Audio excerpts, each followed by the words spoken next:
Welcome back to another story on Infidelity Tales Lab. Before we begin, tell us, where in the world are you watching from? Now, let's dive into today's story. Chapter 1. The Birthday Humiliation. Alex Johnson had always prided himself on being a patient man. 20 years in the military had taught him the value of calculated restraint, of observing before acting. But as he watched his 8-year-old son Tommy's face crumble at the sight of his birthday cake, Alex felt something cold and final settle in his chest. Sarah Johnson stood in the kitchen doorway, her blonde hair perfectly styled despite the early morning hour, watching their son with barely concealed amusement. The cake she presented was clearly dog food, chunks of brown meat and vegetables molded into a rough cake shape with a single candle stuck in the center. "It's just a joke," Sarah laughed, her voice carrying that particular edge it had developed over the past year. "Come on, Tommy, where's your sense of humor?" Alex's father, Ralph Johnson, held up his phone, recording everything with the enthusiasm of a man who'd found the perfect story for his weekly poker game. At 72, Ralph had never been one to show affection to his only grandchild, but this seemed particularly cruel even for him. "This is priceless," Ralph chuckled, adjusting his angle to get Tommy's tears in frame. "Wait until the boys at the VFW see this." Margie Johnson, Alex's mother, stood beside her husband, her arms crossed and a smirk playing at her lips. "He's used to eating trash anyway," she said with a laugh. "I've seen what Sarah packs in his lunch." The words hit Alex like a physical blow, but not because they were unexpected. His mother had always favored Sarah over him, had always made it clear that she thought his wife was too good for him. What shocked him was the casual cruelty directed at Tommy, his innocent son who was already struggling with being the smallest kid in his grade. Alex said nothing, just smiled. The same smile he'd worn when enemy combatants had thought they'd gotten the better of him in Afghanistan. The same smile that had preceded some of his most decisive victories. Tommy ran from the room, his small footsteps echoing up the stairs, followed by the slam of his bedroom door. Sarah shrugged and began preparing her real breakfast, Greek yogurt and granola, the same pristine meal she'd eaten every morning for the past 3 years. "You could have at least waited until after school," Alex said quietly, his voice carrying no emotion. "Oh, please," Sarah rolled her eyes. "It's not like he won't get over it. Kids are resilient. Besides, maybe this will toughen him up a little. He's too soft." Ralph lowered his phone, finally stopping the recording. "Your wife's got a point, Alex. The boy needs some backbone. When you were his age, we would have laughed right along with a joke like that." Alex remembered being 8 years old. He remembered his parents' idea of humor, their casual cruelty disguised as character building. He'd sworn his own children would never experience that. Yet here they were, 3 generations of Johnsons, and nothing had changed. "I'm going to check on Tommy," Alex said, heading toward the stairs. "Don't coddle him," Sarah called after him. "He needs to learn that the world isn't going to hand him everything on a silver platter." Alex paused at the bottom of the stairs, his hand gripping the banister. Sarah had no idea what the world had handed Alex, what he'd fought for, what he'd earned through blood and determination. She had no idea what he was capable of when pushed too far. He found Tommy face down on his bed, his small body shaking with quiet sobs. Alex sat on the edge of the bed and placed a gentle hand on his son's back. "I'm sorry about that, buddy," Alex said softly. "That wasn't right." Tommy turned over, his face red and streaked with tears. "Why did Mom do that? It's my birthday." Alex felt something fundamental shift inside him. Looking at his son's confused, hurt expression, he realized that this moment would define everything that came after. Tommy would remember this birthday for the rest of his life. He'd remember how his mother had humiliated him, how his grandparents had laughed, and how his father had responded. "Sometimes adults make bad choices," Alex said carefully. "But I want you to know that what happened downstairs wasn't about you. You didn't do anything wrong. Is Mom going to make me a real cake?" Alex pulled his son into a hug, breathing in the scent of his shampoo, feeling the delicate bones of his shoulders. "I'll make sure you get the birthday you deserve," he promised. "I'll handle everything." After Tommy had calmed down and Alex had helped him get ready for school, Alex returned downstairs to find Sarah on her phone, laughing at something on the screen. His parents had left, But Ralph's words echoed in his mind. This is priceless. Sarah, Alex said quietly. She didn't look up from her phone. What? Who were you texting? Now she glanced up, her expression shifting to mild annoyance. Just a friend. What? Alex had been married to Sarah for 10 years. He knew her tells, her micro-expressions, the way her voice changed when she was lying. He also knew that she'd been increasingly distant over the past year, increasingly critical of both him and Tommy. He'd attributed it to stress from her job at the marketing firm, but now he wondered if there was more to it. Nothing, he said, maintaining that same calm smile. I just wanted to know if you were sharing the video of our son's humiliation with anyone else. Sarah's cheeks flushed slightly. It was just funny, Alex. God, you're so sensitive. It's not like I posted it on social media or anything. But she had shared it with someone she was comfortable enough with to send a video of their family's private moment. Someone who would appreciate the humor in a child's disappointment. I'm going to pick up a real cake for Tommy after work, Alex said. Fine, Sarah shrugged. Waste the money. But don't expect me to pretend it's some grand gesture. The joke was harmless. Alex nodded and headed to the garage. As he drove to work, he thought about his son's tears, his wife's casual cruelty, his parents' laughter. He thought about the life he'd built, the family he'd tried to protect, the woman he'd trusted with his heart and his child's well-being. By the time he reached his office at the construction company he'd built from nothing after leaving the military, Alex had made a decision. Some betrayals were too deep to forgive. Some wounds were too deliberate to heal. He'd spent 20 years learning patience in the military, but he'd also learned something else: how to plan, how to execute, and how to win when winning mattered most. Sarah and whoever she was texting had no idea what they'd set in motion with their cruel joke. But they would learn. Chapter 2. The Discovery. Alex Johnson's construction company, Apex Building Solutions, occupied a modest office complex on the industrial side of town.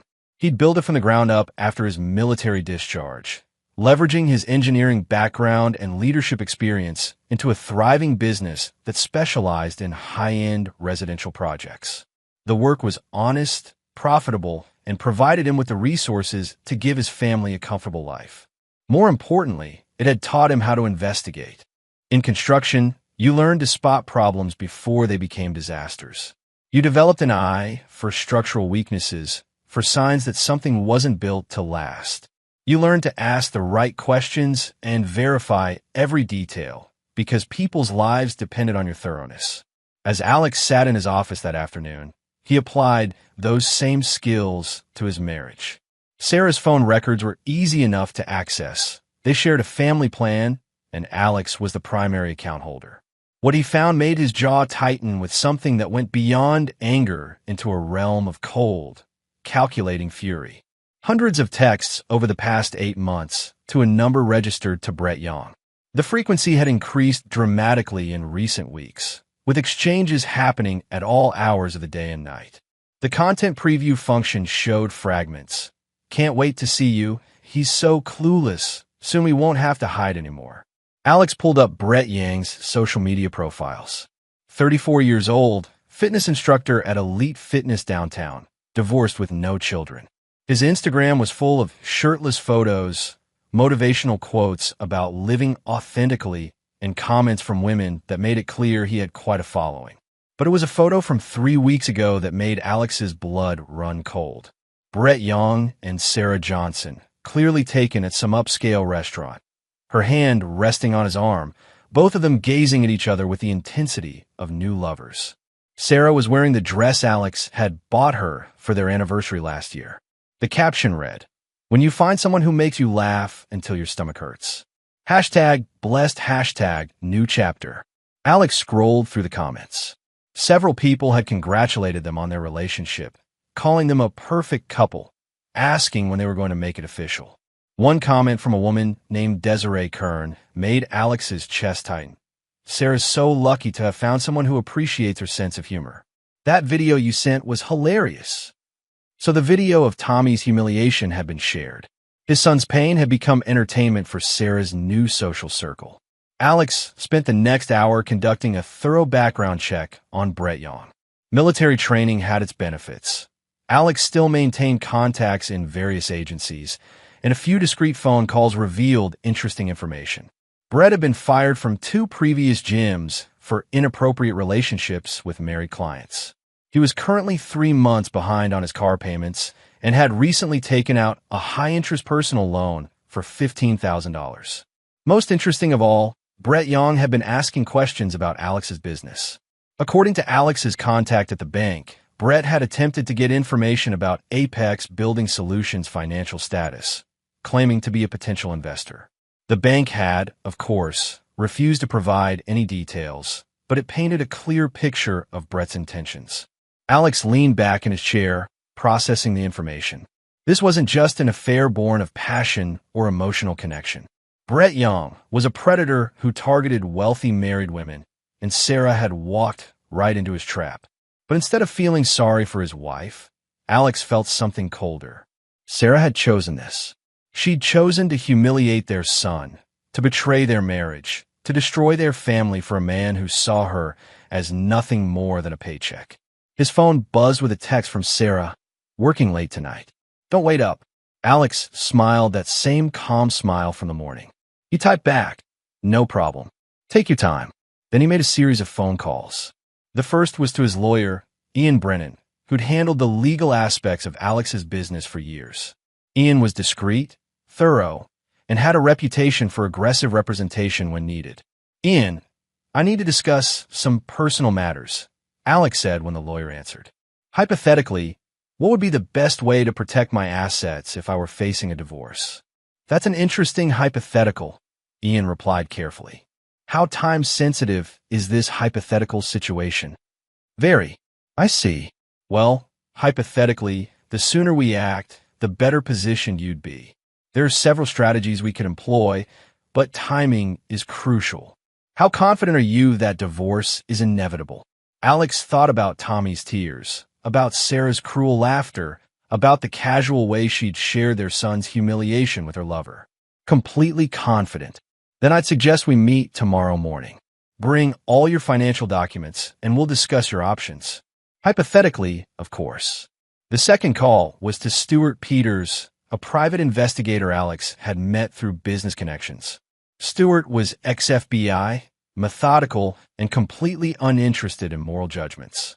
He dealt in facts and evidence. "Stuart, I need comprehensive surveillance on 2 individuals," Alex said. "I need to know everything. Where they go, who they see, what they do. I need it all documented with timestamps and photographs. Time frame, starting immediately, ongoing until I say stop." "Understood. Send me the details, and I'll have a team in place by tonight." The third call was to his accountant, where Alex began the process of restructuring his business assets. Perfectly legal maneuvers that would make it very difficult for Sarah to claim half of everything he'd built. By the time Alex left the office, he had the framework of a plan in place. But this wasn't just about protecting himself financially. This was about justice. This was about making sure that people who hurt innocent children face consequences. As he drove to pick up Tommy's birthday cake, an elaborate chocolate creation from the best bakery in town, Alex thought about the next phase of his strategy. Sarah and Brett Young had underestimated him, had seen him as just another clueless husband who could be manipulated and discarded. They had no idea they were dealing with a man who'd spent 2 decades learning how to neutralize threats. When Alex arrived home, he found Tommy sitting at the kitchen table, working on homework with the focused concentration of a child trying to forget a bad day. His son's face lit up when he saw the cake box. "Is that for me?" Tommy asked. "Happy birthday, buddy," Alex said, setting the box on the counter. The real celebration starts now. As they shared cake and Alex listened to Tommy talk about his day at school, Alex felt his resolve solidify. This boy deserved better than a mother who would humiliate him for entertainment and grandparents who would laugh at his pain. He deserved a father who would fight for him, who would create a better life for both of them. Sarah came home at midnight, slipping into bed beside Alex with the satisfied exhaustion of someone who'd had a very good evening. She smelled like expensive cologne that wasn't Alex's brand. "How was work?" Alex asked quietly in the darkness. "Exhausting," Sarah murmured, "but productive." We're making progress on the Morrison account. Alex knew there was no Morrison account. He'd checked. I'm glad, he said, and meant it. Every lie Sarah told, every deception she added to the pile, would make what came next easier to justify. Sweet dreams. As Sarah drifted off to sleep beside him, Alex stared at the ceiling and finalized his plans. Tomorrow, the real work would begin. Chapter 3. The Foundation. The next morning brought the first tangible results of Alex's investigation. Stuart Peters had worked quickly, and the photographs he delivered painted a clear picture of Sarah and Brett's relationship. The gym sessions that ran late into the evening, the hotel visits during Sarah's supposed client lunches, the intimate dinners at restaurants across town where they thought they wouldn't be recognized. But it was the video footage that truly captured Alex's attention. Stuart had managed to record Sarah and Brett at a coffee shop, laughing over Sarah's phone as they replayed the video of Tommy's birthday humiliation. Brett's reaction was particularly telling. He'd thrown his head back in genuine amusement, slapping the table as if it were the funniest thing he'd ever seen. The boy needs to toughen up anyway. Brett's voice came through clearly on the recording. Kids today are too soft. A little embarrassment builds character. Sarah had nodded enthusiastically. Exactly what I told Alex. He's always coddling Tommy. The kid needs to learn how the real world works. Alex closed the laptop and looked across his office at Ian Brennan, who'd been reviewing the financial documents they'd spent the morning organizing. This is solid evidence of adultery, Ian said, tapping the stack of photographs. In this state, that gives us significant leverage. Combined with the asset restructuring we've implemented, you'll be in a very strong position. What about custody? Alex asked. Given the evidence of Sarah's casual cruelty toward your son, documented in her own words and actions, I'd say you have an excellent chance of primary custody, especially with your military background and stable business ownership. You're exactly the kind of father courts prefer to see you raising children. Alex nodded, but his mind was already moving beyond the legal aspects of divorce. Sarah and Brett had made this personal when they'd humiliated Tommy. They crossed a line that couldn't be uncrossed with paperwork and court orders. Ian, I need you to handle something else for me, Alex said. I want to buy Brett Yang's debt. The lawyer raised an eyebrow. His debt? He owes $15,000 on a personal loan, 3 months behind on his car payments, and I imagine he has credit card debt as well. I want to purchase all of it through intermediary companies so he doesn't know I'm involved. That's unusual and potentially expensive. What's your goal? Alex's smile was cold and patient. Control. When you own someone's debt, you own them. I want Brett Yang to understand exactly how precarious his position is. I can make some calls, Ian said carefully. But Alex, whatever you're planning, make sure it stays within legal boundaries. You don't want to give Sarah ammunition in custody proceedings. Everything I do will be perfectly legal, Alex assured him. I'm not interested in breaking the law. I'm interested in using it to my advantage. After Ian left, Alex spent the afternoon researching Brett Yang's gym, Elite Fitness.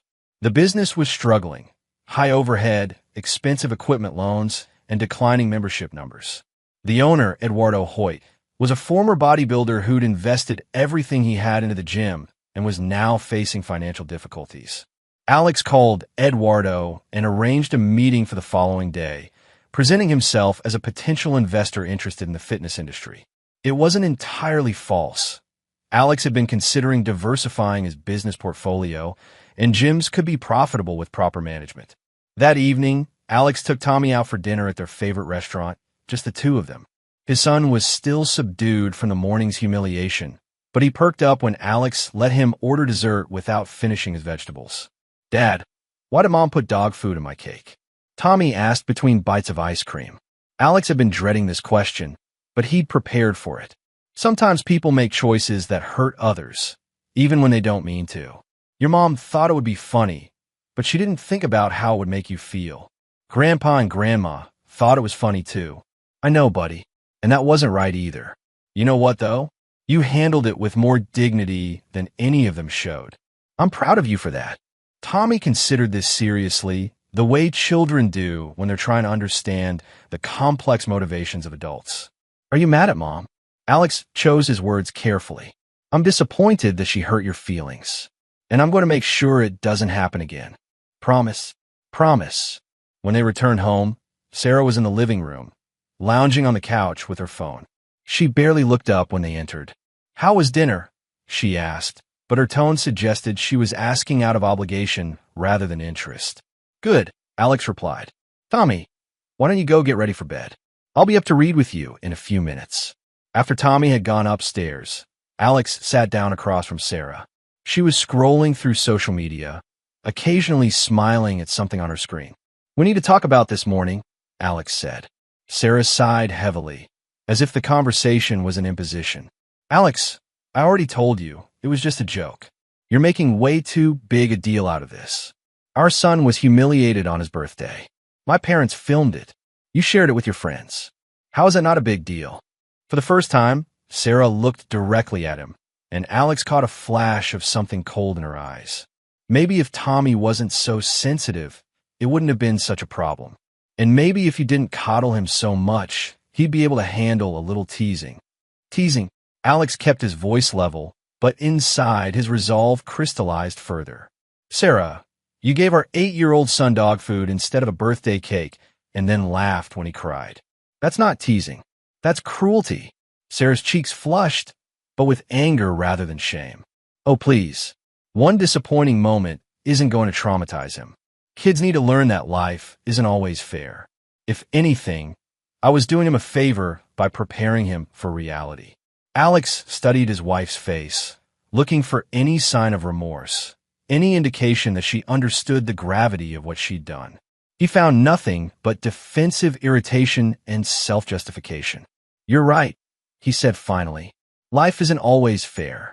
Sometimes people who think they're cleverer than everyone else discover that they've seriously miscalculated. Sarah's expression shifted slightly, as if she'd caught something in his tone that she couldn't quite identify. What's that supposed to mean? Alex stood up, still wearing that calm, patient smile. It means I'm going to go read to our son, and then I'm going to bed. We'll talk more tomorrow. As he headed upstairs, Alex heard Sarah's phone buzz with a text message, followed by her familiar laugh. No doubt Brett Young was entertaining her with more wisdom about child-rearing and relationship management.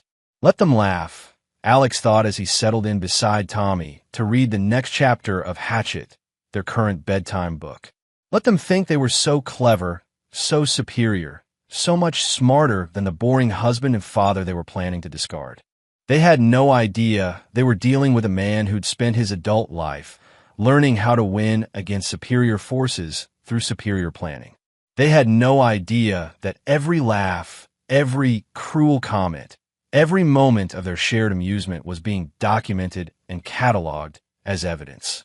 Most importantly, they had no idea that Alex Johnson was the kind of man who, once he'd identified an enemy, would pursue victory with the same methodical precision that had made him successful in both war and business. The foundation was laid.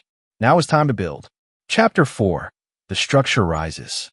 Alex's meeting with Eduardo Hoyt at Elite Fitness went exactly as he'd hoped. The gym owner was desperate, facing foreclosure within 60 days unless he could find an investor or buyer. His desperation made him talkative, and within an hour, Alex had a complete picture of the gym's financial situation and Brett Yang's employment status. Brett's one of our most popular trainers, Eduardo explained as they toured the facility. The ladies love him, but honestly, he's been a bit of a problem lately. Always requesting time off, showing up late, spending too much time on personal calls during his shifts. Alex nodded sympathetically while mentally noting Brett's schedule, his client list, and the layout of the gym. The building was well constructed, in a prime location, and with proper management could be profitable. More importantly, it would give Alex direct control over Brett's livelihood. I'll need a few days to review the financials with my team, Alex told Eduardo. But I'm very interested. This could be exactly what I'm looking for. 2 days later, Alex owned Elite Fitness through a shell company. Eduardo was so grateful for the cash infusion that he gladly accepted Alex's suggestion to promote the gym's customer service standards and implement stricter employment policies.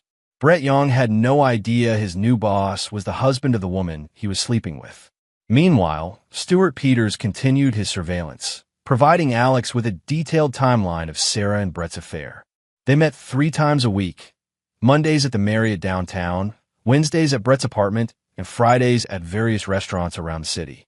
Sarah had even taken vacation days to spend full afternoons with Brett, lying to Alex about spa visits and shopping trips with friends. The most damaging evidence came from a recording Stuart had made at Brett's apartment. Through a directional microphone, he'd captured a conversation that revealed the true scope of Sarah and Brett's planning. "He's such a pushover," Sarah's voice was clear on the recording. 20 years of marriage, and he's never stood up to me once. When I file for divorce, he'll probably just roll over and agree to whatever I ask for. What about the kid? Brett's voice carried casual indifference. Tommy? Alex can have him. I never wanted children anyway. The whole mother thing was just part of the package deal. Now that I've found someone who actually understands me, I don't need to pretend anymore. Alex had listened to this recording 3 times, each playback strengthening his resolve. Sarah wasn't just betraying their marriage. She was planning to abandon their son. Tommy would grow up knowing his mother had chosen another man over him, had walked away without a fight. That was unacceptable. Alex's next move was psychological. He began subtly altering Sarah's routine, creating small disruptions that would increase her stress and push her toward making mistakes. He rescheduled contractors to work on their house during times when Sarah usually met Brett, forcing her to find excuses to leave. He arranged for Tommy's school events to conflict with her planned afternoons away. He even had their credit cards temporarily flagged for suspicious activity, creating hassles when she tried to pay for hotel rooms. None of these actions were overtly suspicious, but together they created a pattern of frustration that began affecting Sarah's mood and judgment. Why is everything falling apart lately? Sarah complained one evening after a particularly difficult day. Her credit card had been declined at lunch. The house alarm had malfunctioned during a planned rendezvous with Brett, and she'd received a notice that her gym membership needed updating. Just bad luck, I guess, Alex replied, not looking up from the financial reports he was reviewing. These things happen in clusters sometimes. Sarah studied his face suspiciously. It's like someone's deliberately sabotaging my schedule. Alex glanced up with apparent concern. That's a strange thing to say. Who would want to sabotage your schedule? I don't know. It just feels coordinated. Maybe you're just stressed from work, Alex suggested. The Morrison account has been keeping you busy lately. Sarah's expression tightened slightly. She'd forgotten that she'd claimed to be working on a non-existent account. Right, the Morrison account. It's been challenging. I'm sure you'll figure it out, Alex said, returning to his papers. You always do. But Sarah's paranoia was growing, and paranoid people made mistakes. Alex was counting on it. At the gym, Brett was experiencing his own set of frustrations. His new management had implemented strict policies about punctuality, customer service, and appropriate relationships with clients. 3 written warnings for various infractions had appeared in his personnel file, each one documented with security camera footage and witness statements. It's like they're watching my every move, Brett complained to Sarah during one of their Wednesday afternoon meetings. The new owner is some kind of control freak. Everything has to be perfect. Everything has to be documented. At least you have job security, Sarah replied, but her tone was distracted. She was thinking about the series of small disasters that had been plaguing her schedule. For now, but one more write-up and I'm out. They made that very clear. Alex, listening to this conversation through Stuart's surveillance equipment, smiled with satisfaction. Brett was walking a tightrope, and Alex controlled both ends of the rope. The debt acquisition had also been successful. Through a series of intermediary companies, Alex now owned Brett's car loan, his personal loan, and had purchased his credit card debt from the original issuer. Brett had no idea that his financial obligations now ran directly to the man whose wife he was seducing. Phase 2 of Alex's plan was ready to implement. Late one evening, as Sarah slept beside him, Alex received a text from an unknown number. Your wife is cheating on you. Elite Fitness, Tuesday, 3 p.m. Check the Marriott downtown if you want proof. Alex deleted the message and smiled in the darkness. Anonymous tips were so useful especially when they came from fictional concerned citizens who happened to know exactly when and where to look for evidence. Tomorrow, Alex would play the role of the suspicious husband, conducting his own investigation and discovering his wife's betrayal. He would be shocked, hurt, and desperate for guidance. The perfect setup for what would come next. Sarah and Brett had no idea they were about to spring their own trap. Chapter 5. The Walls Close In. Alex's performance as the devastated husband, discovering his wife's affair, was flawless. He followed Sarah to the Marriott on Tuesday afternoon, timing his arrival to catch her and Brett entering the elevator together. The security cameras captured his apparent shock, his hands trembling as he approached the front desk, his voice breaking as he asked which room his wife had checked into. "I'm sorry, sir, but I can't provide guest information," the desk clerk had said.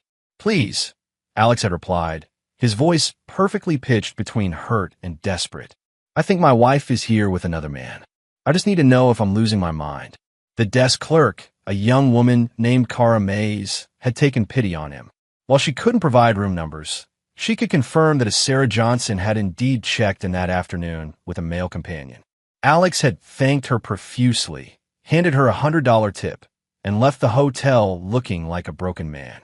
The security footage would show exactly what any reasonable person would expect to see: a loyal husband discovering the worst betrayal possible.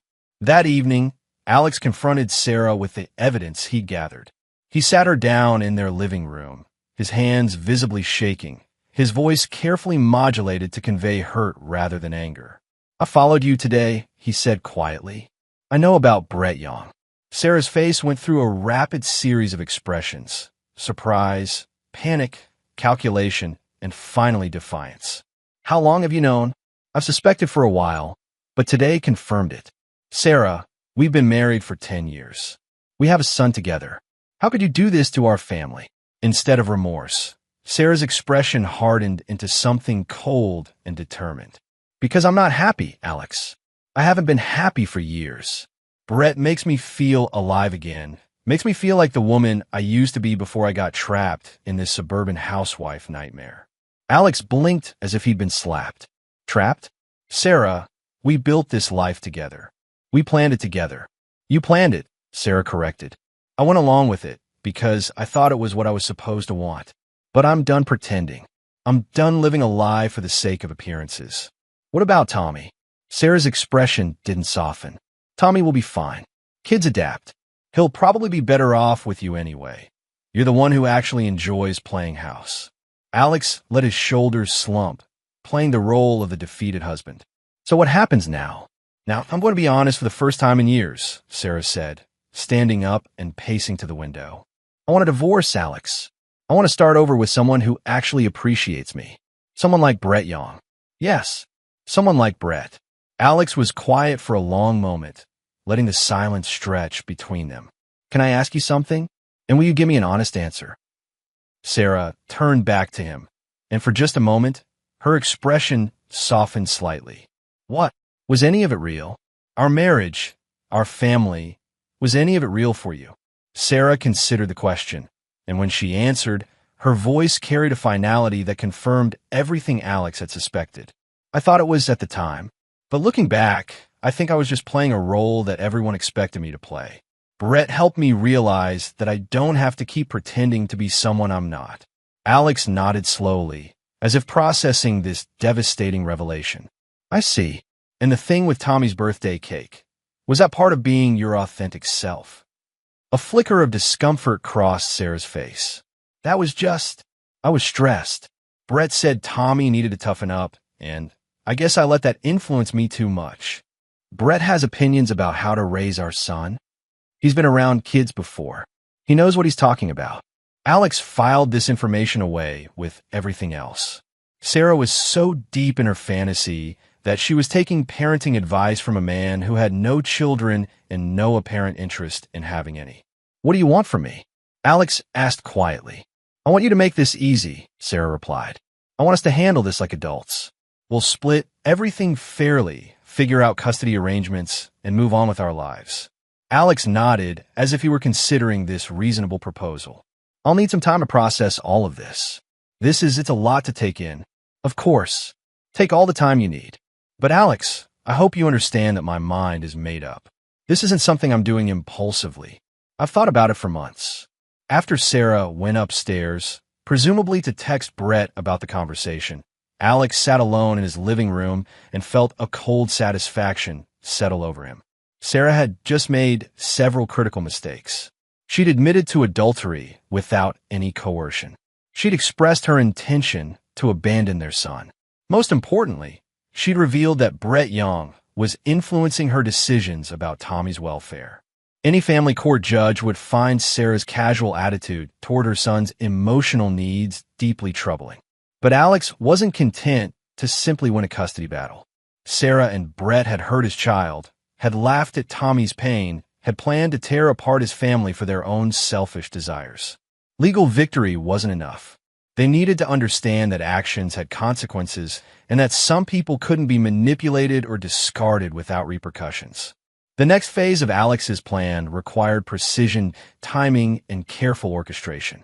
Over the following week, he began implementing a series of moves that would systematically dismantle both Sarah and Brett's carefully constructed lives. At Elite Fitness, Brett received his final warning for inappropriate conduct with female clients. Security cameras had captured him exchanging personal phone numbers with married women, using gym equipment during off hours without authorization, and spending excessive time in private training sessions that involved more conversation than exercise. One more incident and you're terminated, Eduardo informed him. The new ownership is very strict about maintaining professional standards. Brett was furious but powerless. He needed the job, especially with his mounting debt obligations. What he didn't know was that those debts were about to become much more demanding. Alex's intermediary companies began calling in Brett's loans simultaneously. His car loan was accelerated due to missed payments. His personal loan was declared in default, and his credit card were frozen pending review of his account status. Within a single week, Brett went from financial stress to financial crisis. How can they all demand payment at once? Brett asked Sarah during one of their increasingly tense meetings. It's like they're coordinating against me. Maybe it's just bad timing, Sarah replied, but she was dealing with her own mysterious problems. Her credit score had suddenly dropped due to irregularities in her financial history. Her company's HR department had received an anonymous tip about her falsified expense reports, leading to an internal investigation. Even her gym membership had been revoked due to a clerical error that would take weeks to resolve. Both Sarah and Brett were beginning to feel like they were under siege, but neither could identify the source of their troubles. Their stress was affecting their relationship, creating tension and blame where there had once been passion and excitement. Alex watched it all unfold with the patience of a man who understood that the best victories were those where your enemies defeated themselves. He was simply providing the pressure that revealed their true characters. The final phase was ready to begin. Chapter 6: The Trap Springs.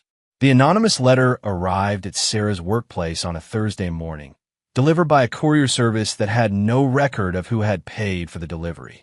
It was addressed to her personally and marked confidential, personal matter. Inside was a single sheet of paper with a brief message printed in generic font. Your husband knows everything. He's been planning his revenge for weeks. Check your bank accounts. Check your credit report.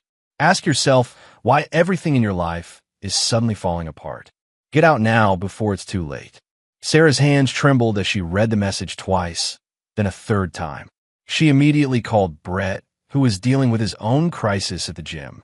We need to meet, she said, her voice tight with panic. Something's wrong. Something's very wrong. They met at a coffee shop across town, both looking haggard and suspicious. Sarah showed Brett the letter, and his face went pale as he read it. This explains everything, Brett said, his voice hollow. The job problems, the loan issues, the surveillance at work. He's been orchestrating this whole thing. But how? Alex doesn't have the connections or the knowledge to pull off something like this. He builds houses. He was military, Brett reminded her. Special forces guys learn all kinds of skills. And he's got money, Sarah. Rich people can buy any kind of help they need. Sarah felt a chill of real fear. She'd always seen Alex as predictable, controllable, the kind of man who would accept whatever life handed him without fighting back. The idea that he might be actively working against her was terrifying. "What do we do?" she asked. Brett was quiet for a long moment, thinking. "We accelerate our timeline. You file for divorce immediately, before he can make any more moves. We take whatever we can get and disappear." "Disappear where?" "I've got connections in other states. We can start over somewhere else, somewhere he can't reach us." Sarah felt her carefully constructed fantasy beginning to crumble. Instead of a romantic new beginning with Brett, she was facing the prospect of running away like a criminal, abandoning her comfortable life and her son for an uncertain future with a man she was beginning to realize she barely knew. "What about Tommy?" she asked. Brett's expression hardened. "What about him? You said yourself he'd be better off with his father. This just makes it official." The casual way he dismissed her son's welfare was like a slap in the face. "Brett, he's my child. And he's Alex's child, too. Look, Sarah, we always knew this was going to be complicated. But if your husband is really as dangerous as this letter suggests, then staying here isn't an option. We take what we can get and go, or we risk losing everything." That evening, Sarah returned home to find Alex in his study, calmly reviewing documents. Tommy was upstairs doing homework, and the house felt peaceful, normal. It was hard to reconcile this domestic tranquility with the image of Alex as a ruthless manipulator orchestrating her downfall. "Alex, we need to talk," she said from the doorway. He looked up with what appeared to be genuine surprise. "Of course. Come in." Sarah entered the study and closed the door behind her. "I've decided I want to proceed with the divorce immediately. I've already contacted a lawyer." Alex's expression shifted to what looked like resignation mixed with sadness. "I see. I was hoping we might try counseling first, but if your mind is made up..." "It is. I want this to be as straightforward as possible. We split the assets 50-50. I take my personal belongings, and we work out a custody arrangement for Tommy." "What kind of custody arrangement were you thinking?" Sarah hesitated. This was the moment where she would reveal her true intentions. "I think Tommy would be better off with you as the primary guardian. I'll take visitation rights, of course, but you're more suited to daily parenting responsibilities."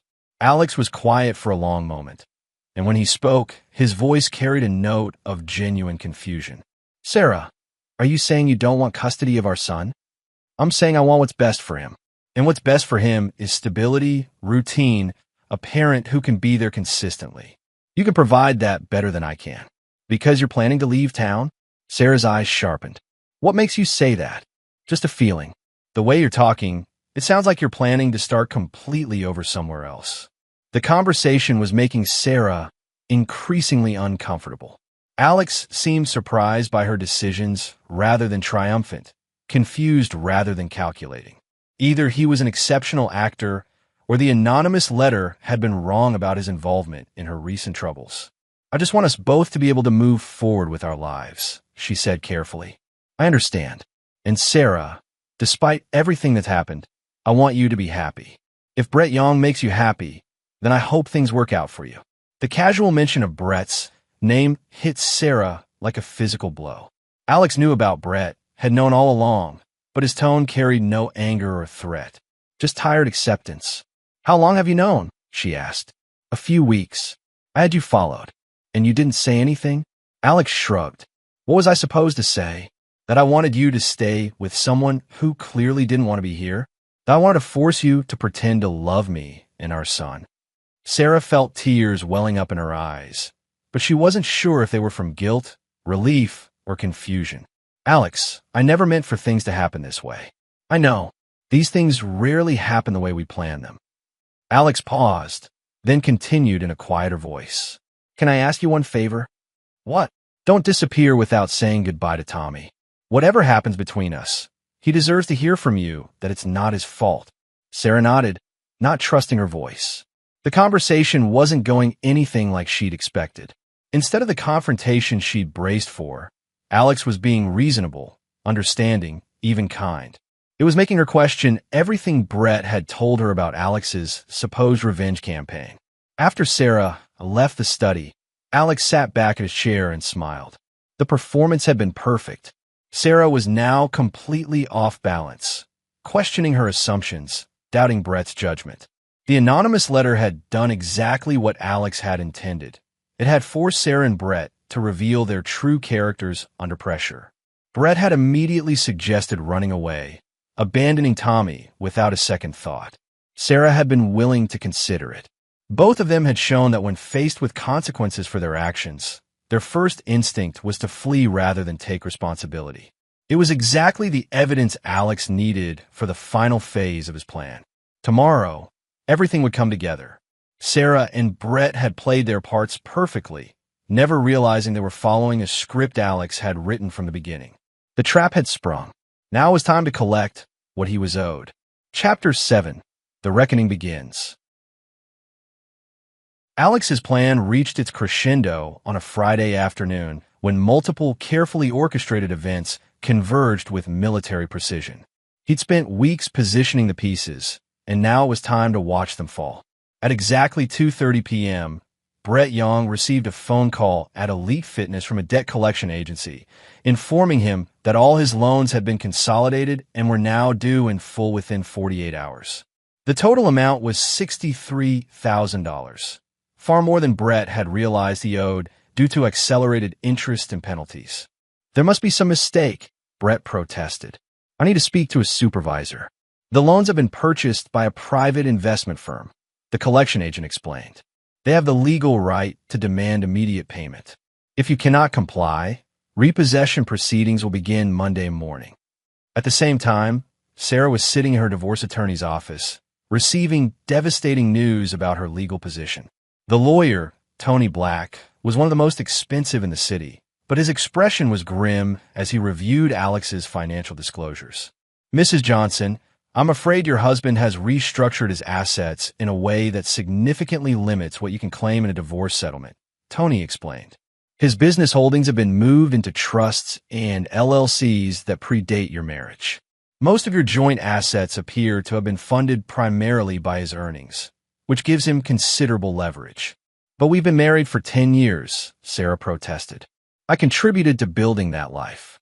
That's certainly an argument we can make, but the documentation suggests otherwise. Your husband has been very thorough in establishing the source of all marital assets. Additionally, we have the problem of the adultery evidence. Sarah's stomach dropped. What adultery evidence? Tony slid a thick folder across the desk. Security camera footage, private investigator reports, financial records showing hotel payments and gifts to your boyfriend. Mrs. Johnson, your husband has documented everything. In a state where adultery affects both asset division and custody decisions, this evidence is devastating. Sarah opened the folder with trembling hands and saw photograph after photograph of her and Brett together.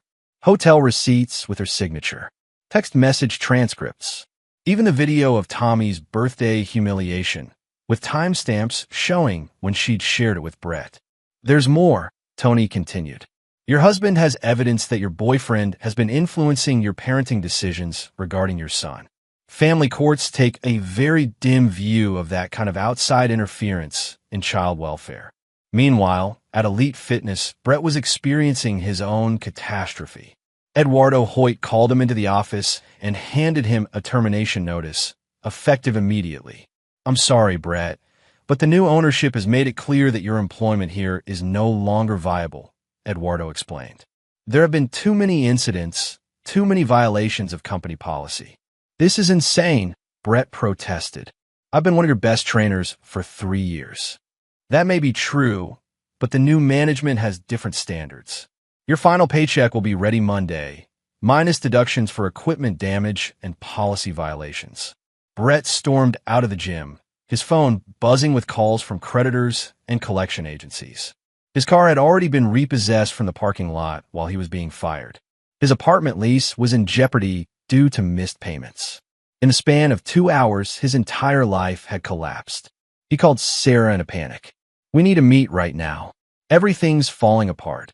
Sarah, still reeling from her attorney's revelations, agreed to meet at their usual coffee shop. When she arrived, Brett looked like a man on the edge of a breakdown. His face was pale, his hands shaking, his usual confident demeanor completely shattered. "They know everything," Brett said without preamble. "Your husband has been planning this for weeks, maybe months. He's destroyed my credit, got me fired, taken my car. I'm completely ruined. How could he have that kind of power?" Sarah asked, though her meeting with Tony Black had already answered that question. "Money and connections. I underestimated him completely. I thought he was just some boring contractor who wouldn't fight back. But he's been playing chess while we were playing checkers." Sarah showed Brett the evidence folder from her attorney's office. His face went ashen as he flipped through the photographs and documents. "We're screwed," he said flatly. "Completely and totally screwed." "There has to be something we can do," Sarah said, but her voice lacked conviction. "Some way to fight back." Brett laughed bitterly. "Fight back with what? I don't have a job, a car, or a place to live. And you're about to lose everything in the divorce. Your husband has made sure we have nothing left to fight with." The reality of their situation was settling over them both like a suffocating blanket. The passionate affair that had seemed so romantic and exciting just weeks ago now felt foolish and destructive. They'd traded their secure lives for a fantasy that had evaporated the moment it faced real consequences. "I have to go back to him," Sarah said quietly. "I have to try to fix this before it's too late." Brett's expression hardened. "Go back to him? Sarah, you filed for divorce. You told him you were leaving him for me. There's no going back from that. Maybe if I apologize, if I explain that I made a mistake, he's not going to forgive you. Look at what he's done to us. This isn't the work of someone who's interested in reconciliation. This is revenge, pure and simple." Sarah stared at the evidence folder, feeling the full weight of her choices. She convinced herself that Alex was weak, that he would simply accept whatever she decided to do. Instead, she'd awakened something implacable and ruthless, something that had systematically dismantled her life while she remained oblivious to the threat. "What about Tommy?" she asked. "What about him? You already told your husband he could have custody. The kid will be fine." The casual dismissal of her son's welfare was the final straw. Sarah looked at Brett Young, really looked at him, and saw him clearly for the first time. Without his confident swagger, without his easy charm, he was just a selfish man who'd convinced her to destroy her family for his own gratification. "I need to go home," she said, standing up from the table. "Sarah, wait. We can figure this out. Maybe if we leave town tonight, start over somewhere else. With what money? You just said yourself we have nothing left." Brett's desperation was palpable. "I'll figure something out. I always do. But we can't give up now. Not when we've come this far." Sarah looked at this man who'd promised her a new life, who'd convinced her to abandon her family, who was now suggesting they run away like criminals. The fantasy was completely dead now, replaced by the harsh reality of consequences and regret. "Goodbye, Brett," she said and walked away. As Sarah drove home, she tried to prepare herself for what would likely be the most difficult conversation of her life. She'd betrayed her husband, abandoned her son, and destroyed her family for a man who'd proven to be nothing more than a coward when faced with adversity. But the worst part was knowing that Alex had been right about Brett all along. And Alex had been planning this confrontation from the beginning, had seen through both of them with a clarity that made her feel foolish and naive.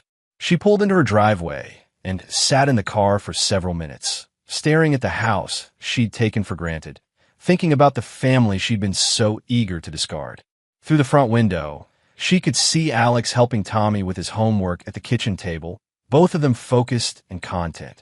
It was a scene of domestic peace that she'd scorned just days ago. Now it looked like everything she'd lost and might never get back. Sarah took a deep breath and prepared to face the consequences of her choices. Chapter 8. The Price of Betrayal.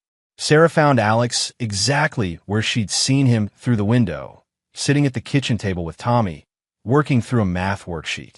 The scene was so normal, so comfortable, that it made her chest ache with regret. This was what she'd thrown away. Not just a marriage, but a family, a home, a life that she'd been too selfish to value. "Dad, I don't understand this one," Tommy was saying, pointing to a word problem about calculating the area of a rectangle. "Let's break it down," Alex replied patiently. "What information does the problem give us?" Sarah watched this interaction for a moment, remembering when she used to be part of these evening routines. When had she stopped caring about Tommy's homework, about his small daily struggles and victories? When had she started seeing her own family as an obstacle to her happiness instead of the foundation of it? "Alex, can we talk?" she said from the doorway. Both Alex and Tommy looked up.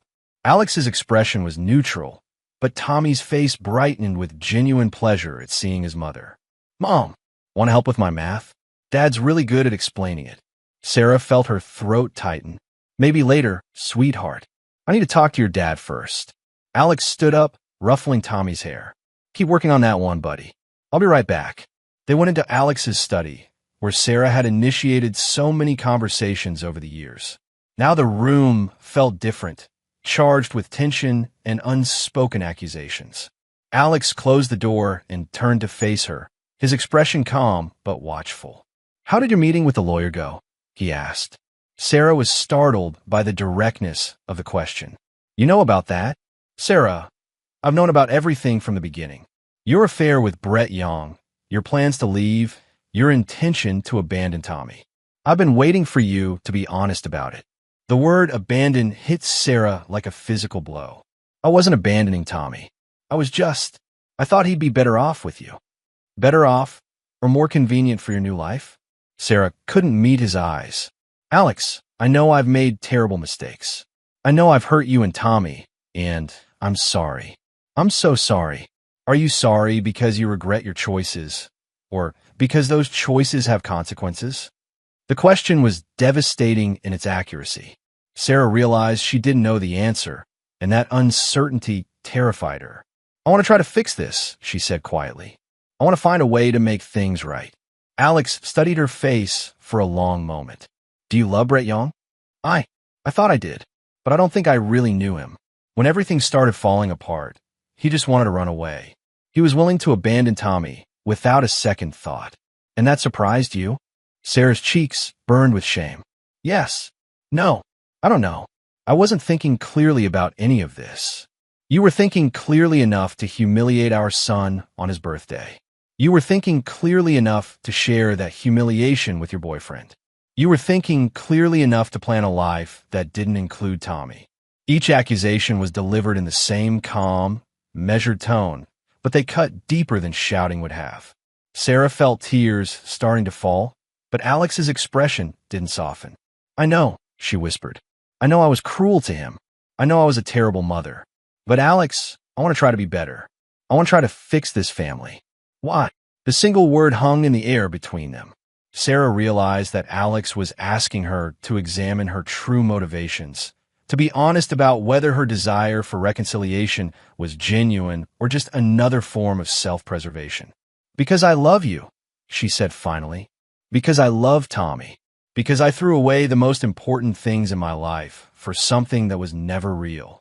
Alex was quiet for a long time, and when he spoke, his voice carried a finality that made Sarah's heart sink. "Sarah, there's something you need to understand. I could forgive you for betraying me. I could probably even forgive you for the affair, for the lies, for choosing another man over our marriage. But I will never forgive you for what you did to Tommy. Alex, please. You humiliated our 8-year-old son on his birthday. You laughed while he cried. You shared his pain with your boyfriend as entertainment. And when you thought about your future with Brett, you saw Tommy as an inconvenience to be discarded." Sarah felt the weight of those accusations settling over her like a suffocating blanket. "I know I was wrong. I know I hurt him. But children forgive, don't they? Can I try to make it up to him? Tommy does forgive easily. He's a good kid with a generous heart. But I'm his father, and my job is to protect him from people who would hurt him, even if one of those people is his mother." The finality in Alex's voice was terrifying. Sarah realized that she'd fundamentally misunderstood the man she'd married. She'd seen his kindness as weakness, his patience as passivity. She'd never considered that beneath that calm exterior was a core of absolute resolve when it came to protecting the people he loved. "What happens now?" she asked. "Now you make a choice," Alex said. "You can fight the divorce, try to claim assets you have no legal right to, attempt to get custody of a child you've already demonstrated you don't want. You can make this ugly and painful for everyone involved. or where you can accept the settlement I'm offering. You get your personal belongings, your car, and $50,000 to help you start over. In exchange, you sign away any claim to marital assets and agree to supervise visitation with Tommy until he's old enough to decide for himself whether he wants a relationship with you. Sarah felt the ground shifting beneath her feet. Supervised visitation? You've demonstrated poor judgment regarding Tommy's welfare. You've shown that you prioritize adult relationships over his emotional needs.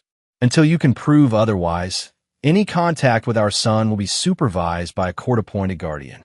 The proposal was devastating but not unreasonable.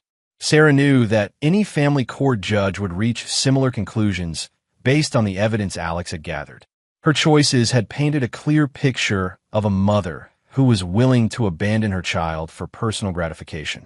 And if I don't agree, then we go to court, where a judge will see all the evidence of your adultery, your abandonment of Tommy, and your plan to leave the state with a man who has no legal right to influence decisions about her son's welfare.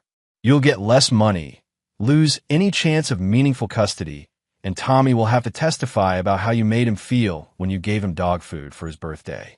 The thought of Tommy having to relive that humiliation in court was unbearable.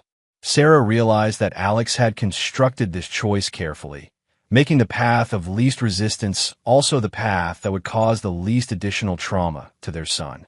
I need time to think, she said. Of course. But Sarah, understand that this offer expires in 48 hours. After that, we do this the hard way. As Sarah prepared to leave the study, Alex spoke one more time. There's one more thing you should know. Brett Young has been completely cut off from all financial resources. His credit is destroyed, his employment terminated, his debts called in. He has nothing left and no way to rebuild. Sarah turned back to face him. Why are you telling me this? Because I want you to understand that running away with him isn't an option anymore. Your fantasy is over, Sarah. Now you have to live in the real world, where actions have consequences and people who hurt children face justice. Sarah left the study feeling like she'd been hollowed out from the inside. She'd entered the conversation hoping for forgiveness, for a chance to rebuild her family. Instead, she discovered that she'd married a man far more formidable than she'd ever imagined. A man who'd systematically dismantled her life while giving her every opportunity to make better choices. As she packed her belongings that night, Sarah could hear Alex reading to Tommy in the next room, their voices carrying the easy comfort of a father and son who genuinely enjoyed each other's company. It was a relationship she'd taken for granted, a bond she'd been willing to sacrifice for her own selfish desires. Now it was lost to her, possibly forever. Chapter 9. The Last Laugh. 6 months later, Alex stood in the kitchen of their house, his house now, watching Tommy blow out 9 candles on an elaborate superhero-themed birthday cake. The boy's face was radiant with happiness, surrounded by friends from school and teammates from his Little League team. The contrast with the previous year's humiliation couldn't have been more complete. Make a wish, buddy, Alex said, his hand resting gently on his son's shoulder. Tommy closed his eyes, concentrated for a moment, then blew out all the candles in one breath. The room erupted in cheers and applause. What did you wish for? Asked Austin Yoder, Tommy's best friend. Can't tell you, or it won't come true, Tommy replied with the wisdom of 9 years. But he looked up at his father with a smile that suggested his most important wish had already been granted. The past 6 months had been a period of healing and rebuilding for both of them. Tommy had struggled initially with his mother's absence, asking difficult questions about why she'd chosen to leave. Alex had been honest, but age-appropriate in his explanations, focusing on the fact that sometimes adults make choices that hurt the people they love, but that didn't mean the hurt was deserved or permanent. Sarah had signed the divorce settlement without contesting it. The supervised visitation arrangements had been used exactly twice, both awkward, stilted encounters that left Tommy confused and upset. After the second visit, Sarah had stopped requesting them altogether. She'd moved to another state, ostensibly to start fresh, though Alex suspected she was simply running from the consequences of her choices. Brett Young had disappeared entirely.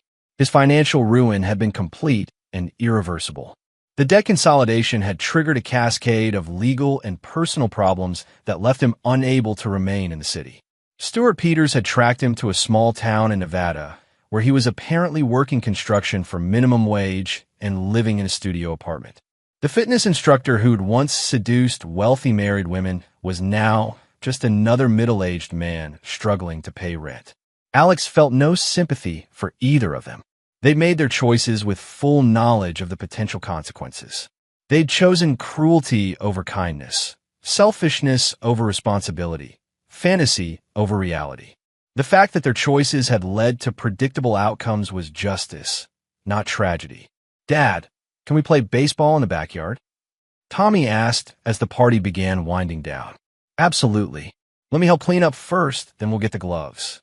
As Alex cleared cake plates and picked up wrapping paper, he reflected on the lessons of the past year. He'd learned that patience and planning were more powerful than anger and impulse. He'd learned that people revealed their true characters under pressure, and that character was destiny. Most importantly, he'd learned that protecting the innocent sometimes required being ruthless with the guilty.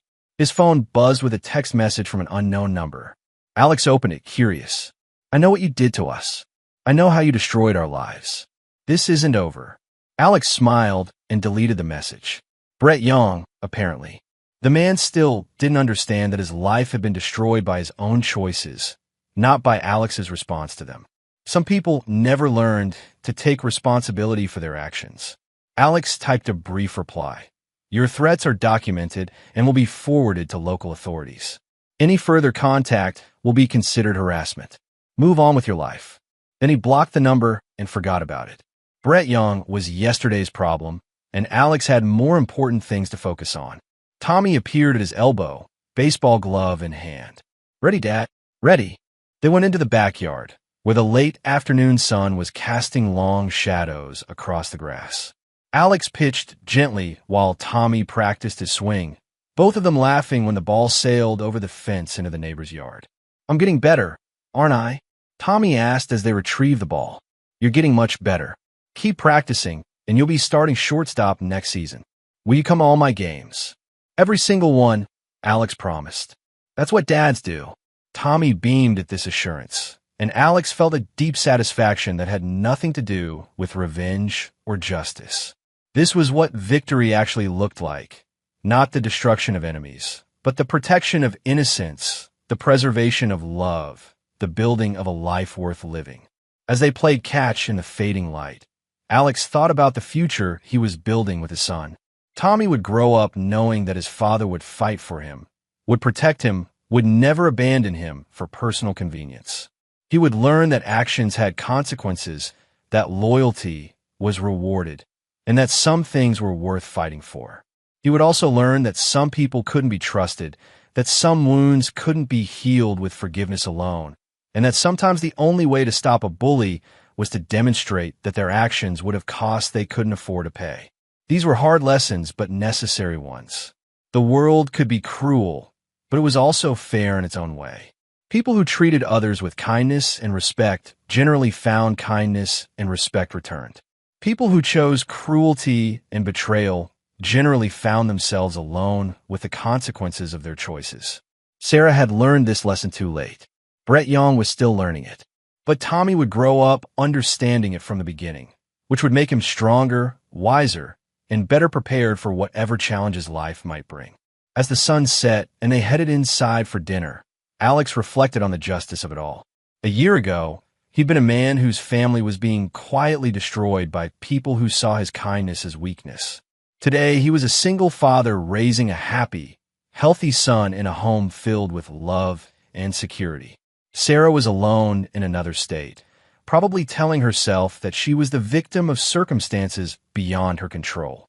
Brett Young was working manual labor and living in poverty, no doubt blaming Alex for consequences that were entirely the result of his own actions. But Alex and Tommy were together, building a life based on mutual respect, genuine affection, and unwavering loyalty. They were the ones who had truly won.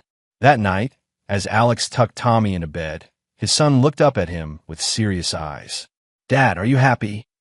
Alex considered the question carefully. "Yes, buddy. I'm happy. Are you? Yeah. I like it being just us. It feels safe. Alex kissed his son's forehead and turned off the light. It is safe, and it always will be. As he walked downstairs, Alex smiled to himself. Sarah and Brett had thought they were so clever, so superior, so much smarter than the boring husband and father they were planning to discard.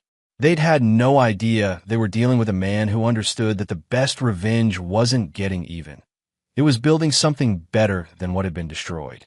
They'd given him dog food for his son's birthday, thinking it was just a joke. Alex had given them a masterclass in consequences, and he'd had the last laugh after all. And there you have it. Another story comes to an end. What did you think? I'd love to hear your thoughts in the comments below. If you enjoy this story, consider joining our community by subscribing. It means the world to us. For more stories like this one, check out the recommended videos on screen, and I'll see you there.